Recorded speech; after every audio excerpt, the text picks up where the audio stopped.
nice try Makkamishi பிரச்சனைய left ஹேண்ட்ல handle பண்ற மைக்கேல் அசி நோ மோர் பூமர் டாக்ஸி அண்ணா சார் ரொம்ப பிஸி ஃபர்ஸ்ட் காப்பி பால் மெயின் டி-ஷர்ட் போட்டா கூட அசி இப்போ ரொம்ப குஷி மக்காமிஷி மகேஷ் டாவடிக்கும் பொண்ணு செய்தா பெட்ட ஜெசி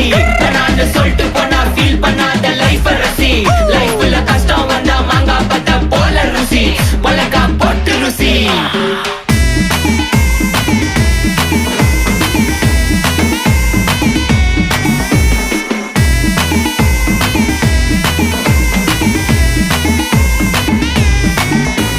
இன்ஸ்டால்மெண்ட்ல ஹெட்போன் வாங்க கூட உனக்கு காசு இல்ல இன்ஸ்டாகிராம்ல இன்ஸ்டர்ட் பார்க்க ஓடி வரான் மாப்பிள்ள நான் சம்மர் டைம்ல ஆன்லைன் கோட்டை போட்டு சுத்துற புலி யபா லேட் நைட்ல வாக்கிங் போய் நாய் கச்சி வலி வீட்ல ரொம்ப கண்டிஷன் என் பேர்ல நிறைய பெட்டிஷன்